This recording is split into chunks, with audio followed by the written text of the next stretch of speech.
Hi friends, എല്ലാ കൂട്ടുകാർക്കും commerce ഗുരു മലയാളത്തിലേക്ക് സ്വാഗതം. അപ്പോൾ നമ്മൾ അക്കൗണ്ടൻസി AFSന്റെ മൂന്നാമത്തെ ചാപ്റ്ററാണ് ഡിസ്കസ് ചെയ്തുകൊണ്ടിരിക്കുന്നത് അല്ലെ, ഫിനാൻഷ്യൽ സ്റ്റേറ്റ്മെന്റ്സ് ഓഫ് കമ്പനി. ഇനി നമുക്ക് അതിൽ ഡിസ്കസ് ചെയ്യാനുള്ളത് ടൈപ്സ് ഓഫ് ഫിനാൻഷ്യൽ സ്റ്റേറ്റ്മെന്റ് എന്തൊക്കെയാണെന്നുള്ളതാണ്. അപ്പോൾ കഴിഞ്ഞ ക്ലാസ്സിൽ നമ്മൾ പറഞ്ഞിട്ടുണ്ടായിരുന്നു കമ്പനീസ് ആക്ട് 2013 പ്രകാരമാണ് ഫിനാൻഷ്യൽ സ്റ്റേറ്റ്മെന്റ്സ് പ്രിപ്പയർ ചെയ്യുന്നത്. മെയിൻ ആയിട്ട് 3 ഫിനാൻഷ്യൽ സ്റ്റേറ്റ്മെന്റ്സ് ആണ് ഒരു കമ്പനി പ്രിപ്പയർ ചെയ്യേണ്ടത്. ഒന്ന് ബാലൻസ് ഷീറ്റ്, അതുപോലെ തന്നെ profit and loss account, then statement of cash flows.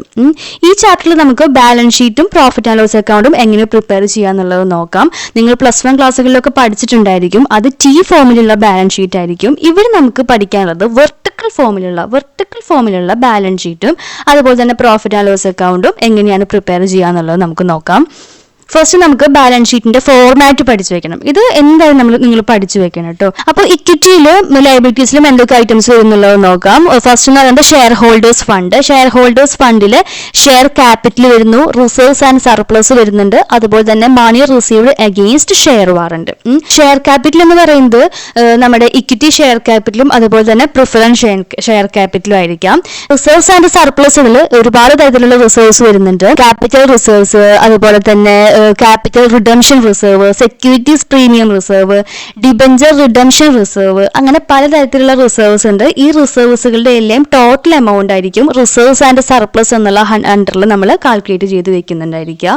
ഇനി രണ്ടാമത്തെ ആയിട്ടാണ് share application money pending allotment. മൂന്നാമത്തെ ആയിട്ടാണ് non current liabilities. Non current liabilities എന്ന് പറഞ്ഞാൽ ദീർഘകാലയളവിലേക്കുള്ള ലയബിലിറ്റീസ് ആണ്. അതായത് long term borrowings, deferred tax liabilities, other long term liabilities, long term provisions, അതെല്ലാം ഇതിൽ വരും. അടുത്താണ് കറന്റ് ലയബിലിറ്റീസ് എന്ന് പറയുന്നത് short term borrowings, trade payables എന്ന് പറഞ്ഞാൽ ബിൽസ് പേയബിൾ ഇല്ലേ അത്, അതുപോലെ തന്നെ creditors, current liabilities, short term provisions ഒക്കെ ഇതിന്റെ അണ്ടറിൽ വരുന്നതാണ്. അതാണ് ഇക്വിറ്റി ആൻഡ് ലയബിലിറ്റീസിന്റെ അണ്ടറിൽ വരുന്ന ഐറ്റംസ്. അടുത്ത കാറ്റഗറി എന്ന് പറയുന്നത് അസറ്റ്സ് ആണ് അല്ലേ. അസറ്റ്സിൽ first item non current asset എന്ന് പറയുമ്പോൾ കറന്റ് അസറ്റ് അല്ലാത്തത്. അതിൽ വരുന്നതാണ് ഫിക്സഡ് അസറ്റ്സിൽ tangible assets, intangible assets, capital working progress, അതെല്ലാം നോൺ കറന്റ് അസറ്റ്സിന്റെ ഫിക്സഡ് ക്യാപിറ്റൽ ഐറ്റത്തിൽ അണ്ടറിൽ വരുന്ന ഐറ്റംസ് ആണ്. ദെൻ രണ്ടാമത്തെ കാറ്റഗറി എന്ന് പറയുന്നത് നോൺ കറന്റ് ഇൻവെസ്റ്റ്മെന്റുകൾ, deferred tax assets, long term loans and advance. അതായത് ചിലപ്പോൾ ലോൺ കൊടുക്കുന്ന ഒരു കമ്പനി ആയിരിക്കാം, അപ്പൊ അവരെ സംബന്ധിച്ച് കൊടുത്തിട്ടുള്ള ലോൺ എന്താണ്, അസറ്റ് ആണ് അല്ലെ. അപ്പോൾ long term loans and advance asset സൈഡിൽ വരും. കമ്പനിയുടെ സ്വഭാവം അനുസരിച്ചിട്ടാണ് ഈ ലോൺ അസറ്റ് ആണോ ലയബിലിറ്റി ആണോ എന്നുള്ളത് നമ്മൾ തീരുമാനിക്കുക. ഇനി രണ്ടാമത്തെ ഐറ്റം എന്ന് പറയുന്നത് കറന്റ് അസറ്റ് ആണ്. കറന്റ് അസറ്റിൽ current investment, inventories, stock in trade, closing സ്റ്റോക്കുകൾ, അതുപോലെ തന്നെ ട്രേഡ് റിസീവബിൾസ് എന്ന് പറഞ്ഞാൽ ബിൽസ് റിസീവബിൾസ്, പിന്നെ cash and bank balance, short term loans and അഡ്വാൻസുകൾ, മറ്റു തരത്തിലുള്ള കറന്റ് അസറ്റുകൾ. ഇനി നമുക്ക് നേരെ ഒരു പ്രോബ്ലത്തിലേക്ക് പോകാം. From the following details prepare vertical balance sheet. ഞാൻ റൈറ്റ് സൈഡിൽ നമ്മുടെ ബാലൻസ് ഷീറ്റിന്റെ ഫോർമാറ്റ് ചെറിയ രീതിയിൽ കൊടുത്തിട്ടുണ്ട് കേട്ടോ. അപ്പൊ നമുക്ക് പ്രോബ്ലം ചെയ്യുമ്പോൾ കുറച്ചുകൂടി ഹെൽപ്ഫുൾ ആവും. ഫസ്റ്റ് ഐറ്റം എന്ന് പറയുന്നത് equity share capital, fully paid up shares of ₹6 lakh. Equity share capital എന്ന് പറയുന്നത് ഏതിന്റെ അണ്ടറിൽ റെക്കോർഡ് ചെയ്യുന്നത്, ഷെയർ ക്യാപിറ്റൽ എന്ന് പറയുന്ന ഐറ്റം ആയിട്ടാണ് ഇക്വിറ്റി ഷെയർ ക്യാപിറ്റൽ നമ്മൾ റെക്കോർഡ് ചെയ്യുന്നത്. ഇനി നെക്സ്റ്റ് ഐറ്റം എന്ന് പറയുന്നത് ഫിക്സഡ് അസറ്റ് ആണ്, നോൺ കറന്റ് അസറ്റ് ആണ്. നെക്സ്റ്റ് ഐറ്റം ക്രെഡിറ്റേഴ്സ്, അത് കറന്റ് ലയബിലിറ്റി ആണ്. അപ്പോൾ ഇതിന്റെ അണ്ടറിൽ എഴുതാം കേട്ടോ. നെക്സ്റ്റ് ഐറ്റം എന്ന് പറയുന്നത് ക്യാഷ് ആൻഡ് ബാങ്ക് ബാലൻസ്, അത് കറന്റ് അസറ്റ് ആണ്. നെക്സ്റ്റ് ഇൻവെന്ററീസ്, അതും കറന്റ് അസറ്റ്. ഇനി ബിൽസ് റിസീവബിൾസ്, കറന്റ് അസറ്റ്, ഇതൊക്കെ നമുക്ക് അറിയാം അല്ലെ.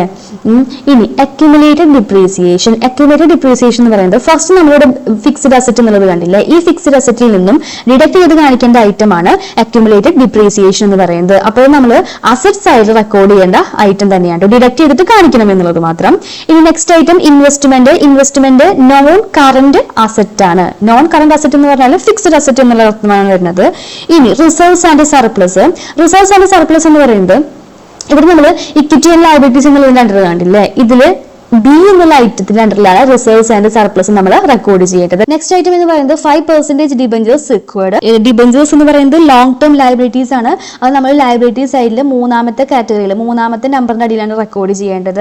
അതുപോലെ തന്നെ അതിന്റെ ഒപ്പം റെക്കോർഡ് ചെയ്യേണ്ടത് തന്നെയാണ് അൺസെക്യൂർഡ് ലോൺസ് എന്ന് പറയുന്നത്. അപ്പോൾ നോൺ കറന്റ് ലയബിലിറ്റി, ഇതും നോൺ കറന്റ് ലയബിലിറ്റി തന്നെയാണ്.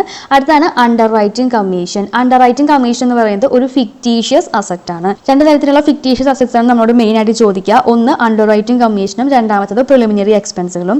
ഈ രണ്ട് ഐറ്റത്തിനും രണ്ട് ട്രീറ്റ്മെന്റുകളുണ്ട്. സാധാരണയായിട്ട് റിസർവ്സ് ആൻഡ് സർപ്ലസ്, അതായത് ലയബിലിറ്റി സൈഡിൽ നമ്മളിവിടെ എഴുതിയില്ലേ റിസർവ്സ് ആൻഡ് സർപ്ലസ്, അതിൽ നിന്നും ഡിഡക്ട് ചെയ്തിട്ടാണ് കാണിക്കുക.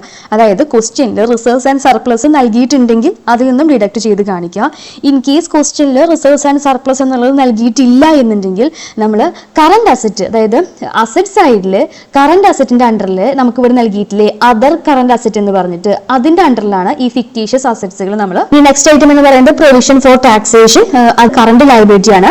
Interest accrue and dew on debentures, അതും കറന്റ് ലയബിലിറ്റി ആണ്. അപ്പം ഇത്രയും ഐറ്റംസ് ആണ് നമുക്ക് റെക്കോർഡ് ചെയ്യാനുള്ളത്. അപ്പോൾ ഒരു ക്വസ്റ്റ്യൻ വായിച്ചാൽ അത് ഏത് കാറ്റഗറിയിലാണ് വരിക, എന്തൊക്കെ അഡ്ജസ്റ്റ്മെന്റുകൾ ഉണ്ട് എന്നുള്ളത് ആദ്യം ഒരു റഫ് ഐഡിയ നിങ്ങൾ മനസ്സിലാക്കുക, എന്നിട്ട് ബാക്കി കാര്യങ്ങളിലേക്ക് കടക്കുക. അപ്പോൾ നമുക്കിനി പ്രോബ്ലം ചെയ്യാമല്ലോ. അപ്പോൾ നമ്മളിതാ ബാലൻസ് ഷീറ്റിന്റെ ഫോർമാറ്റ് വരച്ചിട്ടുണ്ട്. ഒരു portfolios column, 2 amount column. First section നമ്മൾ ലയബിലിറ്റീസ് ആണ് റെക്കോർഡ് ചെയ്യാൻ പോകുന്നത്. ഫസ്റ്റ് ഐറ്റം എന്ന് പറയുന്നത് equity share capital fully paid up of ₹6 lakh. Equity share ക്യാപിറ്റലിന്റെ എമൗണ്ട് നമുക്ക് നൽകിയിട്ടുള്ളത് ₹6 lakh ആണ്. ഇനി നമ്മുടെ ഫോർമാറ്റ് പ്രകാരം നമ്മൾ റെക്കോർഡ് ചെയ്യുന്നത് റിസർവ്സ് ആൻഡ് സർപ്ലസ് ആണ്. റിസർവ്സ് ആൻഡ് സർപ്ലസ് എമൗണ്ട് നമുക്ക് നൽകിയിട്ടുള്ളത് ₹1,10,000. അതിൽ നമ്മളൊരു അഡ്ജസ്റ്റ്മെന്റ് പറഞ്ഞിട്ടുണ്ടായിരുന്നു, ഫിക്ടീഷ്യസ് അസറ്റ്സ് ആയിട്ടുള്ള അണ്ടർ റൈറ്റിംഗ് കമ്മീഷൻ ഡിഡക്ട് ചെയ്ത് കാണിക്കണം എന്നുള്ളത്. ബാലൻസ് ഷീറ്റിലേക്ക് ഡയറക്റ്റ് എഴുതുന്നതിന് മുമ്പ് നമുക്കൊരു നോട്ട് ഇവിടെ പ്രിപ്പയർ ചെയ്യണം.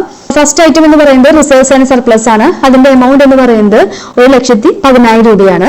നമ്മൾ അണ്ടർ റൈറ്റിംഗ് കമ്മീഷൻ മൈനസ് ചെയ്യണം. അണ്ടർ റൈറ്റിംഗ് കമ്മീഷൻ എമൗണ്ട് എന്ന് പറയുന്നത് ₹15,000. ഫിഗറായിട്ട് 95,000 എന്നുള്ളത് വരും. ഈ 95,000 ആണ് നമ്മളിവിടെ ലയബിലിറ്റി സൈഡിൽ റെക്കോർഡ് ചെയ്യേണ്ടത്. Reserves and surplus amount 95,000. ഇനി നമുക്ക് ബാലൻസ് ഷീറ്റിലെ ഫോർമാറ്റിലോട്ട് നോക്കാം. മൂന്നാമത്തെ സെക്ഷൻ എന്ന് പറയുന്നത് നോൺ കറന്റ് ലയബിലിറ്റീസ് ആണ്. നമുക്ക് ക്വസ്റ്റ്യനിൽ 2 നോൺ കറന്റ് ലയബിലിറ്റീസ് നൽകിയിട്ടുണ്ട് അല്ലേ. അതായത് 5% ഡിബഞ്ചേഴ്സും അതുപോലെ തന്നെ അൺസെക്യൂർഡ് ലോൺസും. 5% ഡിബഞ്ചേഴ്സിന്റെ എമൗണ്ട് എന്ന് പറയുന്നത് ₹2,20,000. 2,20,000. 50,000 ആണ്. 50,000 rupees. ഇനി നാലാമത്തെ സെക്ഷൻ എന്ന് പറയുന്നത് കറന്റ് ലയബിലിറ്റീസ് ആണ്. ഏതൊക്കെയാണ് കറന്റ് ലയബിലിറ്റീസ് നമ്മൾ റെക്കോർഡ് ചെയ്തിട്ടുള്ളത്? ഒന്ന് ക്രെഡിറ്റേഴ്സ്, പിന്നെ provision for taxation, interest accrued. ഇങ്ങനെ 4 കാര്യങ്ങളാണ് കറന്റ് ലയബിലിറ്റീസ് ആയിട്ട് നമ്മൾ ക്വസ്റ്റ്യനിൽ റെക്കോർഡ് ചെയ്ത് വെച്ചിട്ടുള്ളത്. അപ്പൊ ഫസ്റ്റ് എന്താണ്? ക്രെഡിറ്റേഴ്സ് നമുക്ക് റെക്കോർഡ് ചെയ്യാം. ക്രെഡിറ്റേഴ്സിന്റെ എമൗണ്ട് എന്ന് പറയുന്നത് ₹30,000. അടുത്ത ഹെഡിലോട്ട് പോകാം. കറന്റ് ലയബിലിറ്റീസ്, അതിലിരുന്ന് ഫസ്റ്റ് ഐറ്റം നമ്മൾ പറഞ്ഞിട്ടുള്ളത് ക്രെഡിറ്റേഴ്സ് ആണ് രൂപ. നെക്സ്റ്റ് കറന്റ് ലയബിലിറ്റി എന്ന് പറയുന്നത് പ്രൊവിഷൻ ഫോർ ടാക്സേഷൻ, അതിന്റെ എമൗണ്ട് എന്ന് പറയുന്നത് ₹25,000. ടാക്സ് എമൗണ്ട് എന്ന് പറയുന്നത് ₹25,000. നെക്സ്റ്റ് ഐറ്റം നോക്കാം നമുക്ക്. Interest accrue and dew on debentures amount, അതിന്റെ എമൗണ്ട് എന്ന് പറയുന്നത് ₹10,000. അങ്ങനെ ലയബിലിറ്റി സൈഡിലുള്ള എല്ലാ ഐറ്റംസും നമ്മൾ റെക്കോർഡ് ചെയ്തു. ഇനി നമുക്ക് ലയബിലിറ്റിയുള്ള പോർഷൻ നമുക്ക് ബാലൻസ് ചെയ്യാം. ലയബിലിറ്റി ടോട്ടൽ ചെയ്യുമ്പോൾ ടോട്ടൽ എമൗണ്ട് എന്ന് പറയുന്നത് ₹10,30,000 എന്നുള്ളതാണ് വരിക.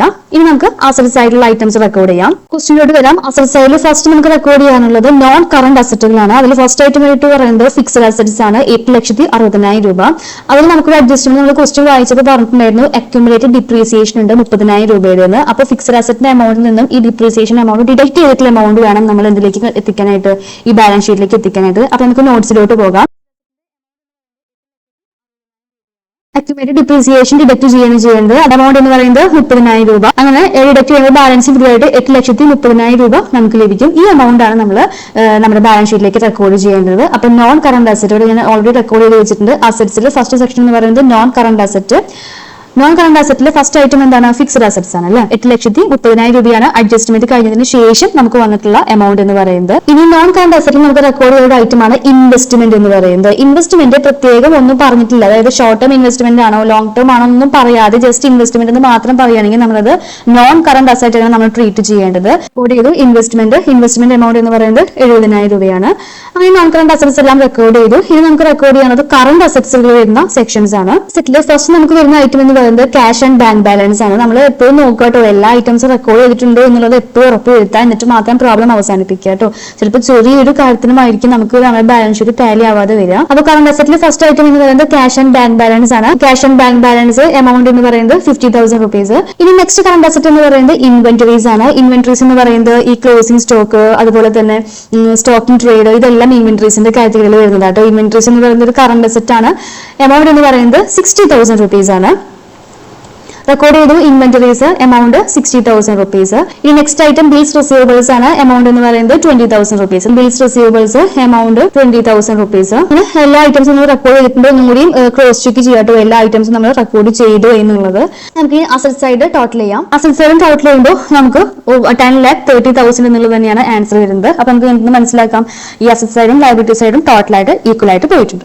അപ്പൊ ഇങ്ങനെയാണ് വെർട്ടിക്കൽ ബാലൻസ് ഷീറ്റ് നമ്മൾ പ്രിപ്പയർ ചെയ്യുക. ഈ ഒരു ഫോർമാറ്റ്, അതായത് നേരത്തെ പറഞ്ഞ ഈ ഒരു ഫോർമാറ്റ് നിങ്ങൾ മനസ്സിലാക്കി വെക്കുക.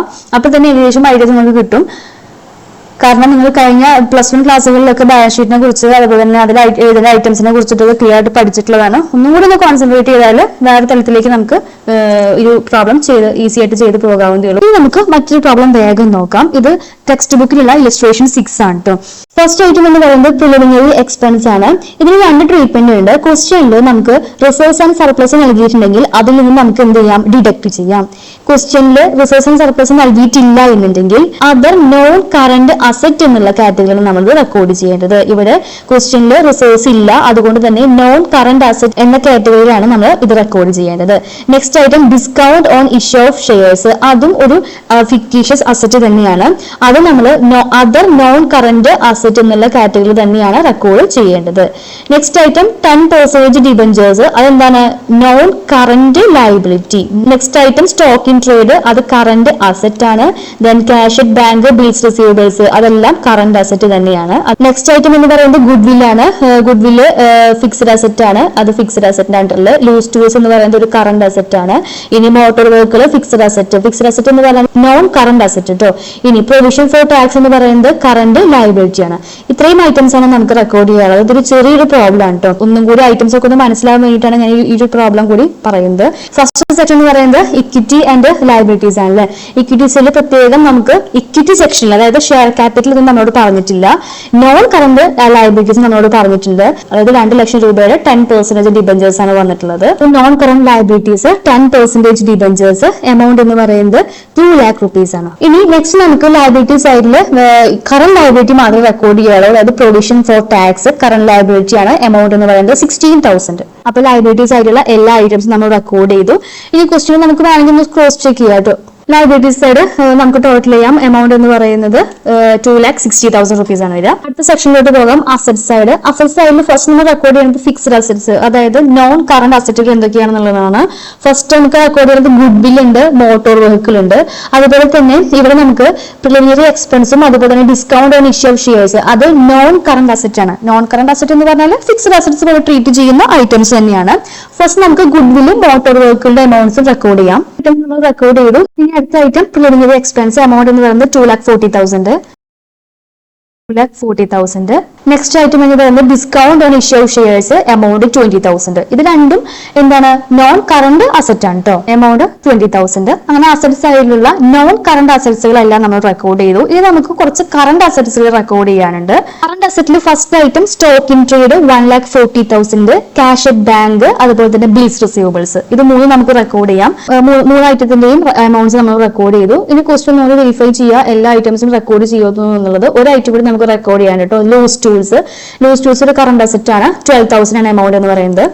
ലൂസ് ടൂൾസ് 12,000 എമൗണ്ട് വരുന്നു.